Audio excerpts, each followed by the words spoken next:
हे बच्चों, एग्जाम खत्म हो गई और जैसा आपसे हमने वादा किया था, हर पेपर का डिटेल एनालिसिस की पेपर में क्या क्वेश्चन था, उसका सोल्यूशन क्या होना चाहिए, आंसर कैसे लिखना होना चाहिए, क्या आंसर इंस्टीट्यूट ने पूछा था आपसे, वो सब हम लोगों ने सॉल्यूशंस के साथ आप लोग के लिए रेडी कर दिया है, one by one, paper by paper, total के टोटल। वो हम अपने यूट्यूब चैनल और कोशिश करेंगे इंस्टाग्राम प्लेटफॉर्म से भी आपको शेयर करें। आइए स्टार्ट करते हैं आपके कंपनी लॉ पेपर में, जिसका डिटेल पेपर एनालिसिस आपको बताता हूं मैं कि क्या क्या क्वेश्चन थे और उनके आंसर्स कैसे होने चाहिए और क्या इंस्टीट्यूट ने पूछा था। चलिए let's start now. Okay. Hello, बच्चों. This is the company law paper of yours in the current exam, that is August 21. अभी जो एग्जाम हुआ, तो आइए इसकी थोड़ी पेपर एनालिसिस कर लेते हैं कैसा पेपर था।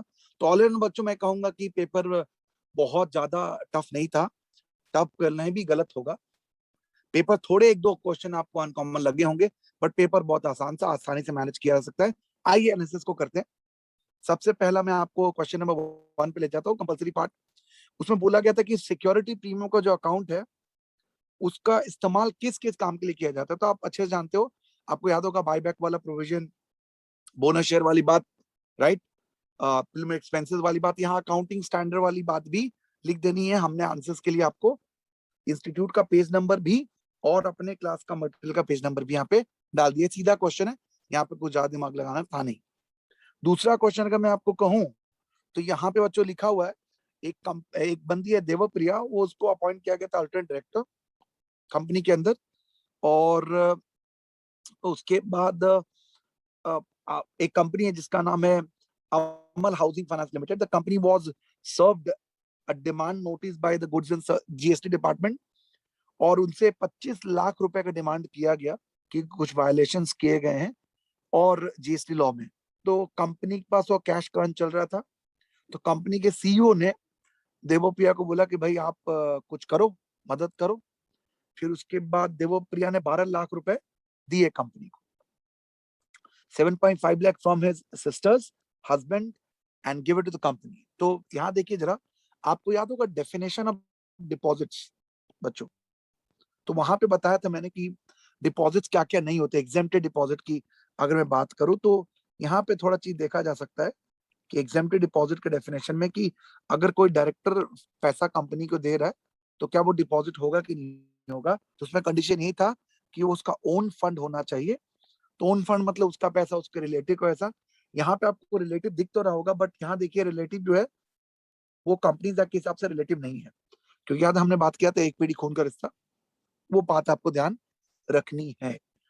तो एग्जेम्प्टेड डिपॉजिट वाली बात में ये चीज ऑटोमेटिकली आ जाएगी कि भाई ये एग्जेम्प्टेड डिपॉजिट यानी जो अगर बॉरोड मनी है तो डिपॉजिट नहीं होगा, वो अमाउंट डिपॉजिट होगा और डिपॉजिट में उसको प्रोविजन एप्लीकेबल होंगे, और जो ओन फंड होगा वो डिपॉजिट नहीं माना जाएगा। ओके, नेक्स्ट क्वेश्चन अगर मैं कहूँ आपका, ये देखिए ये वाला हमने कंडीशन भी इसमें लिख के रखा हुआ है, किस तरीके से आपका रिलेटिव के डेफिनेशंस में कौन कौन आता है। तो यहाँ पे अगर देख रहे हैं आप, रिलेटिव नाम लिखा हुआ है सिस्टर्स हस्बैंड, और ये रिलेटिव का चार्ट है, देख लो। यहाँ पे सिस्टर कवर होती हैं, लेकिन सिस्टर के हस्बैंड कवर नहीं होते। तो hence amount borrowed will not be considered as deposit. इसके बाद में अगर आगे ले चलूं आपको, तो नेक्स्ट आती है बच्चों dealing with the dividend in prerogative to the board of directors. क्या मतलब, आप जानते हैं बच्चों, इसमें क्वेश्चन पूछा था कि पॉलिसी बताइए। बड़ी बड़ी कंपनियां अपना डिविडेंड डिस्ट्रीब्यूशन की पॉलिसी बताती है। इसमें नॉर्मली आप यही सब बताते हो कि आप कब कब डिविडेंड बांटना चाहते हो, कब नहीं बांटते हो, क्या हर समय डिविडेंड बांटना जरूरी है, कंपनी कब प्रॉफिट्स होते हैं, कब नहीं बांटते, एक्सेट्रा एक्सेट्रा। तो पेज नंबर आप जाके रीड करो, सीधा डायरेक्ट क्वेश्चन है, ज्यादा इसमें लोड वाली बात नहीं है। यहाँ पे कुछ ये नहीं कि भाई डिविडेंड ही बोर्ड डिक्लेयर करता है या शेयर डिक्लेयर करते हैं। तो ऐसा नहीं कि कोई डिस्क्रिप्शन है या मर्जी है, मतलब कोई ऐसा नहीं कि मैंडेट है। यहाँ पे पॉलिसी कंपनी बना के रखती है, बताती है कि किन परिस्थितियों में वो आपको डिविडेंड देना चाहिए, किन परिस्थितियों में नहीं देना चाहिए।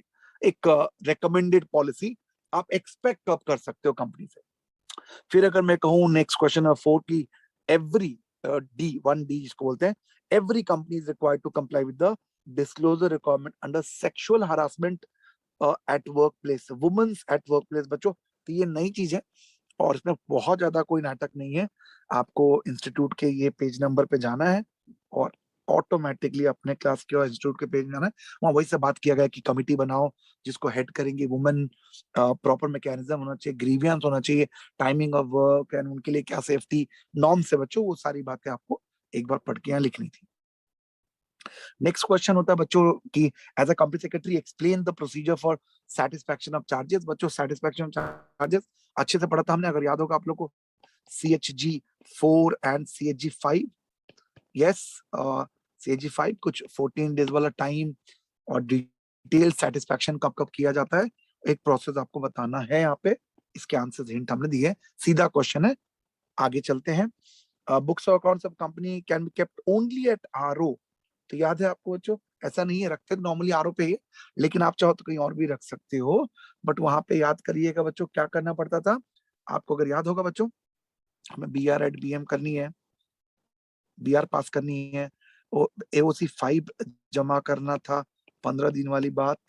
फिर अगर आपको याद होगा मित्रों, हम लोग यहाँ पे 1/10 कम से कम शेयर होल्डर्स रिसाइड करने वाली बात डिस्कस करते थे, तो ये भी आपको एक्सप्लेन करना है।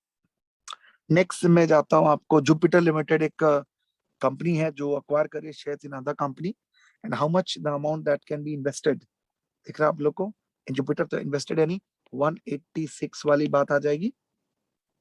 देखो अपनी कंपनी है, दूसरे कंपनी में इन्वेस्ट करिए विदाउट पासिंग SR। आपको पता है यहाँ पे 2 लिमिट होता है, अगर वो BR से करना है या SR से करना है। तो अगर याद होगा आपको 60% ऑफ PUSC, देखो यहाँ पे लिमिट 60% ऑफ PUSC वाली बात। यहाँ पे आंसर भी हमने कैलकुलेट करके आपको दे दिया है, टैली कर लीजिएगा आप लोग। ऑल राइट, चलिए यहाँ पे फिगर जो दिए उसके बेस पे कैलकुलेशन है, तो घबराने वाली कोई बात नहीं है। Okay, next I go there. Next question, सीधा सीधा क्वेश्चन पूछा भैया। संतोष CEO ऑफ कंपनी है, एडवाइस किया उन्होंने board of directors of unlisted company that in in बच्चों, in order to market the public issue, generate interest and awareness among the public, prospectus, देखो prospectus देना है without giving details of number of shares and issue price.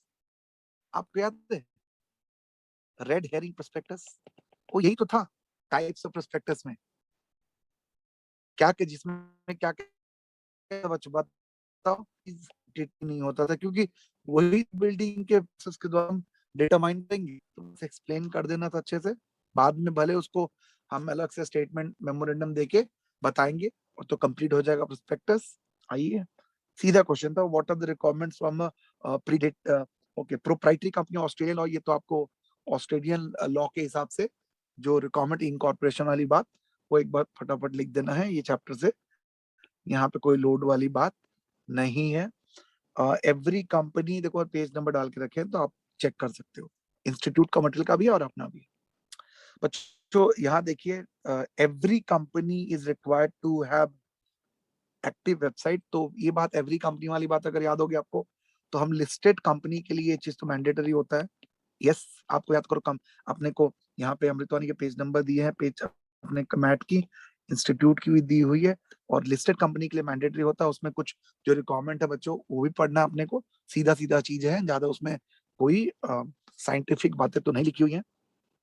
हाँ बच्चों, यहाँ पे next question ये आता है कि मैं सारे क्वेश्चन बता रहा हूँ, मैं I am also going with alternative options, जिससे कि आप आराम से जो भी आपने अटेम्प्ट किया होगा आपको उसकी बेनिफिट मिल जानी है। Appointed date and effective date दोनों अलग अलग चीजें होती हैं, खासकर कॉम्प्रोमाइज अरेंजमेंट के केसेस में। यस बच्चों, याद करो अपॉइंटेड डेट और इफेक्टिव डेट। इफेक्टिव डेट वाली बात अगर याद होगा, कोर्ट का ऑर्डर आ जाता है INC 28 याद जाता है। यस, याद आया आप लोग को। अपॉइंटेड डेट जिस दिन पिटीशन वगैरह आप प्रेजेंट करते हो, कोर्ट एक्सेप्ट कर लेता है मैटर को सुनवाई करने के लिए।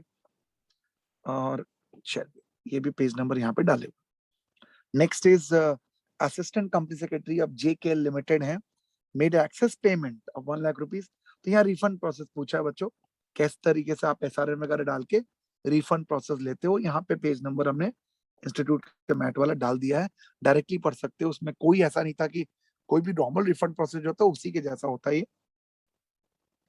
ABC Products Limited has taken term loan of 5 crores from, ये रिफंड वाला पूछा, थोड़ा अनकॉमन था, नॉर्मली ऐसे क्वेश्चन पूछते नहीं है, बट क्योंकि MC21 में अब रिफंड प्रोसेस है, बहुत ही क्लरिकल चीज है ये, बट अगर पूछा इंस्टीट्यूट में तो एक बार आप बता सकते हैं, कोई ऐसा नहीं कि आप नहीं भी इसको जानते तो लिख नहीं सकते. ABC Product Limited has taken a loan from 5 crore rupees from a bank and has given properties situated in Maldives, यानी बाहर वाले चीजों को रखा गया है सिक्योरिटी. तो यहाँ पे चार्जेस वाली बात है कि कौन कौन से एसेट पे चार्ज क्रिएट किया जा सकता है, तो ये देख लीजिए आप लोग. कंपनी की ड्यूटी होगी वही चार्ज क्रिएट कर विद इन और विदाउट आउटसाइड इंडिया की प्रॉपर्टी का पूरा डिटेल हेंस करा जा सकता है, कोई प्रॉब्लम नहीं है. चार्ज के रिलेटेड आप बताओगे कौन कौन से चीजों पे, कौन कौन सी प्रॉपर्टी पे और कहाँ कहाँ चार्ज क्रिएट किया जा सकता है. Next is Monica limited wants to purchase its own share, buyback वाली बात आ गई भाई. तो वहां पे 5 लाख शेयर करना चाहते हैं 10 के भाव से. इनके पास अनसिक्योर्ड लोन है, इसकी कोई मतलब नहीं है. बैलेंस फ्री रिजर्व दिया हुआ इनके पास 15 लाख और सिक्योरिटी प्रीमियम 10 लाख. आपसे बचाओ कि लीगली ट्रांजैक्शन करने के लिए बायबैक कंपनी का क्या प्रोसेस है. तो यहाँ पे हम दिखा देंगे कि भाई अपने सिक्योरिटी प्रीमियम का इस्तेमाल तो करेंगे ही, फ्री रिजर्व तुम दोनों का टोटल कर लेंगे, बट डिफरेंस 25 लाख जो आएगा उसके लिए अपन को फ्रेश इशू करने पड़ेंगे शेयर्स के या कोई और सिक्योरिटी के other than the same class. तो हो सकता है, मतलब कोई बैन थोड़ी है. प्रोवाइडेड अपने एग्जांपल देते थे ना कि भाई आप लड़की जा रही है तो बहू ले आओ, बट कोई तो कोई घर में होना चाहिए ना. आइए, provide a specimen of board resolution for the preparation of annual report in average form. Average form summary form में एनुअल रिपोर्ट का क्या चाहिए आपको डिटेल. तो यहाँ पे देख लीजिए पूरा, बच्चों अपने डिस्क्लोजर और चैप्टर में पढ़ते थे. रेजोल्यूशन लिखने का तरीका आपको पता ही है, रिजॉल्व दैट वाली बात, खाली वही सब की. ये देखो ना आप लोग, ऑडिटेड ड्राफ्ट देखो, audited financial statements, balance sheet, ये सारी चीज इसके अंदर आती है. नेक्स्ट में अगर ले चलो आपको, तो एक टेबल बेस्ड क्वेश्चन था. एडवाइस कीजिए appointment of the following scenario. जैसे यहाँ लिखा है name of the company, status of the company, paid up capital, turnover and outstanding loans. यहाँ पे इंटरनल ऑडिटर्स की बात करी गई है अपॉइंटमेंट के लिए. तो आइए चेक कर लेते हैं. तो आप बताओ जल्दी, इसमें देख लो हम लोग चारों का सारी लिमिट के हिसाब से आंसर यहाँ दे दिया हमने. और अगर आप देखो ध्यान से तो हम लोग किस तरीके से,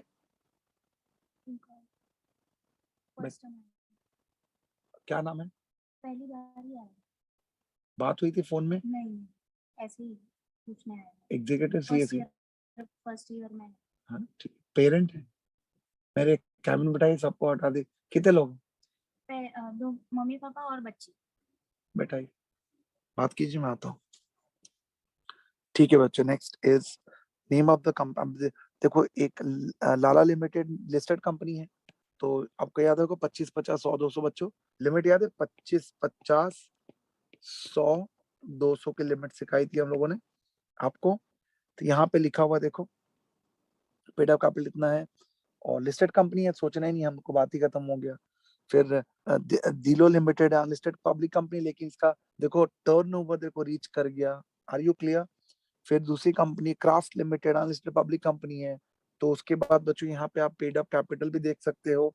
ठीक है, उसके बाद बोरोइंग्स छोड़ दो आप लोग, ये पेड अप कैपिटल देख लो यहाँ पे. फिर प्राइवेट लिमिटेड कंपनी है, तो यहाँ पे देख लीजिए इसकी आप लोगों को टर्नओवर देखना चाहिए या paid up capital. Are you clear? Limit ये वाला 25, 50, 100, 200 देख लोगे तो डायरेक्टली सीधा सीधा क्वेश्चन का आंसर है, इसमें कोई लोड नहीं है. शेफ फाइनेंशियल ऑफिसर हैं, सीएफओ हैं कंपनी के. उन्होंने इन view of the secretary audit is mandatory for all the companies. तो यहाँ पे भी लिमिट वाला क्वेश्चन पूछा है. एक हेलो लिमिटेड है, लिस्टेड कंपनी है, तो बात ही खत्म हो गया. उसके बाद बोलता है एक पब्लिक कंपनी है, अनलिस्टेड है, लेकिन इसका देखो बच्चों, इसका टर्नओवर देखो ध्यान से. ओके, उसके बाद बोलता है कि प्राइवेट लिमिटेड कंपनी है. अब यहाँ प्राइवेट लिमिटेड कंपनी सब नहीं कर सकती, जिसके बोरोइंग्स देखने पड़ते हैं. तो उस केस में आप समझ लीजिए क्या होगा, राइट? लिमिट चेक करना है तो आपको पेज नंबर पे जाना पड़ेगा. देन पार्ट 2 में आगे हम लोग यहाँ पे देखो, Rohan is well known banker और होल्ड करता है डायरेक्टरशिप 22 कंपनी में। अरे बाप रे, मैक्सिमम कितने कंपनी? 20 कंपनी। डेट भी देके रखा हुआ है।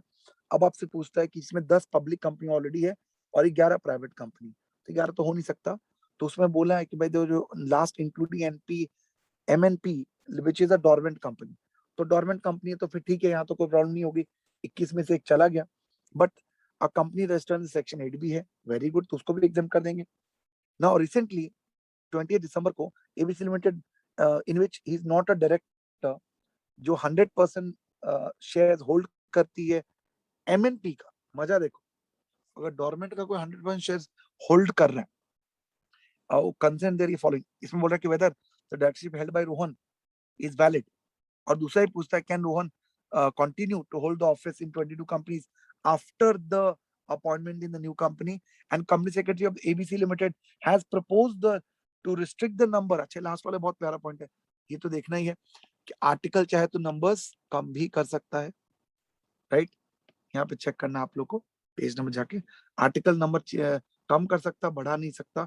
आर्टिकल्स के नॉट ओवरराइड कंपनीज एक्ट, याद रखिएगा, आर्टिकल्स के नॉट ओवरराइड कंपनीज एक्ट। इस बात को आपको ध्यान रखना बच्चों, आर्टिकल्स के नॉट ओवरराइड कंपनीज एक्ट, पक्का इस बात को अच्छे से आपको समझना है। ऑल्टरनेट डायरेक्टर वाली बात आपको क्लियर हो गई कि अच्छा एक सेकेंड, हाँ ठीक है भाई, तो ये उसको एक छोड़ना पड़ेगा भाई, 22 तो नहीं रख सकता एक को, क्योंकि 100% वाली है तो चल जाएगा, ठीक है। उसके बाद नेक्स्ट आ जाओ, Raman is the director of mega limited, a company engaged in the business of selling water। यहाँ पे थोड़ा बच्चों आपको लग जानी है, कौन सा सेक्शन लग जानी है बताइए, पढ़ के जल्दी बता दीजिए आप लोग।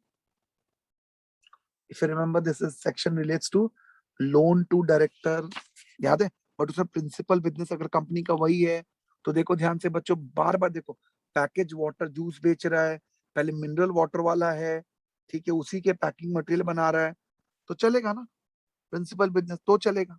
Are you clear?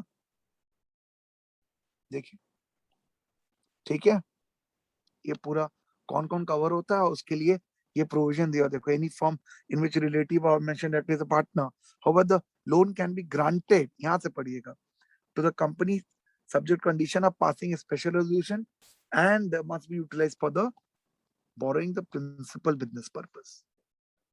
उसका नेक्स्ट आता है बच्चों, board of directors of charity limited wants to understand from you applicability of the provision relating to CSR commit.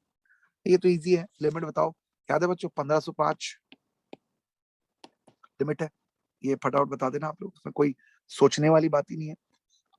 Approval of audit committee to a related party transaction can be done by passing resolution by circulation। नहीं भैया, यहाँ पे BR properly आपको resolution ही करना पड़ेगा, it is not at all allowed। आपको याद होगा SS1 भी इसके बारे में साफ साफ बात करता है, आर यू क्लियर? तो नहीं कर सकते आप, ध्यान रखिएगा, आपको बिजनेस को प्रॉपर रेजोल्यूशन के थ्रू ही करना पड़ेगा। उसके बाद बच्चों देखो, फॉलोइंग सिनेरियो दिया हुआ जहां पे बोला गया कि भाई सेटिंग फीस वाली बात बता दो, याद करो 1 लाख रुपया या आर्टिकल्स अमाउंट को कम कर सकता है। तो यहाँ पे देखिए राजा है, राजा नॉमिनी डायरेक्टर, उसको 1,20,000 देना चाहते तो नहीं दे सकते। फिर बोला राजू है, तो राजू को तो देना पड़ेगा ना, आप तो जानते हैं इस नाम को, तो पहचानते हैं आप, स्मॉल शेयर डायरेक्टर है भाई, आप लोग का मत, आप लोग का दोस्त हूं मैं, 1 लाख तो दे सकते हो। और रितु इंडिपेंडेंट डायरेक्टर, उसको भी 1 लाख दे सकते हैं। बट यहाँ देखो, यहाँ शालिनी जो इंडिपेंडेंट डायरेक्टर उसको 75 देना चाहते हैं, तो याद करो बच्चों, डिस्क्रिमिनेशन नहीं चलेगा, आपको इंडिपेंडेंट डायरेक्टर्स जो रेम्युनरेशन होती है वो बाकी डायरेक्टर से कम नहीं हो सकती, राइट, ये नहीं चलेगा। चलिए okay, next goes is this, board of directors of yes no limited proposes to appoint Arjun as a managing director। Arjun has recently celebrated his 71st birthday। Arjun has spent his entire career in power sector and will be a strategist। ये देखो, ये word जो लिख दिया ना, automatically उसके लिए रास्ता क्लियर हो गया। मतलब नॉर्मली 21 से कम ना 70 से ज्यादा, लेकिन बच्चों क्योंकि ये बंदा है SR अपने स्पेशल स्ट्रेटेजिस्ट है, तो कर सकते हैं, कोई इशू नहीं, यहाँ पे अलाउड है। नॉर्मली कंपनी तो नहीं रखती है एम्प्लॉयमेंट में किसी पर्सन को जिसका एज ऐसा, बट यहाँ पे देखो ये चीज साफ साफ लिखा गया है कि भाई provided where no such a special resolution is passed but vote cast in favor or vote cast against and बच्चों the it is a beneficial to the company, तो फिर उम्र का क्या करना है? Are you clear? Beneficial to the company, strategist है भाई। चलिए एसआर की भी जरूरत नहीं पड़ेगी, normal vote, but vote cast in favour must be vote cast against, यानी और तो चाहिए। Dimdim Limited has incorporated 31st December 2019. Advisor the company that suggests that since the articles of association does not contain the provision relating the appointment of first director, company can function without the director until AO is amended. Do you agree? तो अपन क्या करते थे बच्चों? Agree with the suggestion given by the advisor? Can Dimdim Limited appoint a director who has just stayed for a period of 120 लो भाई? तो पहली बात तो बेटा अगर याद होगा सब्सक्राइबर्स टू एमओए को हम लोग क्या मान लेते हैं? Deem to be first director जब तक कि नए डायरेक्टर अपॉइंट ना हो, और यहाँ पे 182 डेज याद होगा आपको, रेसिडेंट डायरेक्टर वाली बात। ओके, फाइनेंशियल ईयर लिखना मत भूलना। ओके, चलिए देख लीजिए यहाँ पे दिया हुआ है। ओके, बट यहाँ पे बच्चों देखो प्रोपोर्शनेट ऑफ द ईयर ना, क्योंकि यहाँ पे थोड़ा आपको ये दिख रहा है किस दिन अपॉइंट करने की बात की गई है, तो ये देखो ईयर का एक पूरा साल नहीं है ना, तो ऑटोमेटिक हमने पोर्शन ऑफ द ईयर लेना है। ओके, चलिए आइए। Himmat limited has a paid up capital of 50 okay 5 crore divided into 5 lakh equity share of 10 rupees. Special notice of intimation mode to resolution to remove the Rajesh कर सकते हैं क्या बच्चों? स्टैट्यूटरी ऑडिटर आज के बच्चों स्पेशल नोटिस करनी पड़ती है, अगर आपको याद होगा स्पेशल नोटिस के लिए इतने लोगों ने अप्लाई किया है। अब ध्यान से देखिए, इसका परसेंटेज निकालते हैं कि कितना आता है। इतना आता है जो कि 5 लाख से ज्यादा है, स्पेशल नोटिस नॉट वैलिड। ठीक है, कितना भैया, कितना आना चाहिए? बोलिए भैया। ओके, देखिए ध्यान से, इसको करेक्ट कर देते हैं अपन। उसके बाद Shankar was appointed as small shareholder director on 2nd March 2017. Shankar has submitted a letter to the board of directors expressing his desire to get reappointed, and as a consent the board wants you to appoint the following points: whether the Shankar can be reappointed on 31st March. ठीक है, small share holder का reappointment होता है क्या? बताओ जल्दी। नहीं। whether they liable to retire by rotation, नहीं, इनको उसमें काउंट ही नहीं करते। Since Shankar is serving as director in many companies, whether his directorship in the capacity of shareholder count करा जाएगा? हाँ जी, काउंट किया जाएगा 20 में। ओके, पेज नंबर चेक कर लेना आप लोग। Vasu is independent director in various companies and seeks your opinion regarding the presence of independent director in the different type of companies. तो आप जानते हो कौन कौन से कंपनी में इंडिपेंडेंट डायरेक्टर्स आते हैं, एप्लीकेबिलिटीज वगैरह, बहुत सारी कंपनी में इंडिपेंडेंट डायरेक्टर आते हैं। खासकर बच्चों लिमिट की बात कर लेंगे, लिस्टेड कंपनी उसके 10, 50, 100। ओके, उन सब कंपनीज के बारे में अलग से बताना है। सेक्शन 8 कॉमन कंपनी वाला एग्जामिशन भी बताना है। Logic limited wants to remove Radha company secretary of the company, explain the procedure. निकालना चाहते हैं भैया तो BR at BM, BR at BM MGT 14 लग जाएगा। अगर KMP के रूप में है तो क्या लग जाएगा? MR 1 भी लग जाएगा और DIR 12 भी आ जाएगा। ओके, प्रोसेस बता देना, पेज नंबर 1 पे जाके चेक कर लो। Draft a postal ballot for XYZ company for extension last 10 years, existence of last 10 years, assume the facts। एक बोर्ड बनाओ, पोस्टल बैलेट बना के दिखा दो। Resolution, draft postal ballot form बनाना है। फॉर्म देखो ऐसा, मतलब इसमें आइटम नंबर कौन सा, brief particulars, number of share holders, I want to obtain और प्रॉक्सी देना है, क्या करना है, साइन वाइन होता है। देखो share holder sign, date, place, company का डिटेल, ये सब लिखा जाता है। Can annual general meeting be called at a shorter notice? अगर आपको याद होगा, यस ऑफ कोर्स सर, बुलाया जा सकता है। अगर एक्स्ट्रा तो क्या होगा, अगर लिमिट एक याद होगा आप लोग बच्चों, 95% वाली बात, यस 95% वाली बात जी, पीयूएससी और वोटिंग राइट वाली बात, दोनों का लिखना होगा अलग अलग है। Board of directors of passion limited has passed a board resolution for the following, secretary auditor वाली बात है ये। यहाँ पे दिखा है देखो, फंड्स कंपनी 15 लाख इन्वेस्ट करना चाहती है म्यूचुअल फंड्स में, मतलब यहाँ लिखा है exam validity of resolution of secretarial auditor of the following, invest करना चाहती है funds of the company 15 lakh mutual funds, करो भैया, क्या तकलीफ है, चलेगा। रेमिट करना चाहती है time for repayment of this, अब डायरेक्टर चेक करेंगे कैसे, बोलो बच्चों, यहाँ पे लिमिट देखेंगे 186 वाली लिमिट देखेंगे, यहाँ पे क्या देखेंगे बच्चों, अपन देखेंगे कि भाई आपने जो ये 180 वाला कंप्लायंस पूरा किया कि नहीं, BR BM प्लस SRNGM किया कि नहीं, इन्वेस्ट करना चाहते हैं भी देखो सब देख रहे हैं, फंड्स इन्वेस्ट करना चाहते हैं म्यूचुअल फंड्स में, सब ये 180 वाला सेक्शन है बच्चों। टेक ओवर करना चाहते हैं, एक्वायर करना चाहते हैं, कंट्रोलिंग सब्सटैंशियल, तो 180 के पूरा जो 1 का 1 2 3 4 है, तीनों दिया हुआ है, आपको करना है। BR BM प्लस SRNGM पास है कि नहीं, ये देखने के लिए किया जाता है बच्चों। Okay, now we go to part C. यहाँ पे तो सिंपल है, एक कंपनी सेक्रेटरी है, लेटर दिया गया फॉरेन एक्सचेंज डिपार्टमेंट को, यहाँ पे रोल ऑफ CS के बारे में पूछा कि RBI वगैरह फंक्शन रिलेटेड CS के रोल क्या क्या होंगे, और यहाँ पे रोल ऑफ CS वाले टॉपिक में आपको ये मिल जाएगा। उसके बाद लास्ट क्वेश्चन ऑलमोस्ट है ये, एक प्रोफेशनल मिसकंडक्ट का केस फाइल किया गया ICCI के द्वारा, स्वपन प्रैक्टिसिंग मेंबर डिसिप्लिनरी कमिटी जो है ICCI के, आपको पता होगा, in the opinion of Swapan guilty of professional misconduct. अब बताइए आप लोग, सेकंड शेड्यूल वाली पेनल्टी की बात करी गई है, तो 10 लाख ऑल्सो इम्पोज पेनल्टी, तो अब लिमिट दिया बच्चे, यहाँ पे देखो कितना कितना दे सकते हैं लिमिट, फर्स्ट शेड्यूल का इतना होता है, 1 लाख तक का हो सकता है वो, और कितने समय तक का जेल हो सकता है, ये सारी बातें। तो आई होप बच्चों ये सारी बातें जो मैंने आपको बताई, पेपर का हिंट आंसर्स दिया, ये सब मैं आपको शेयर कर देता हूँ।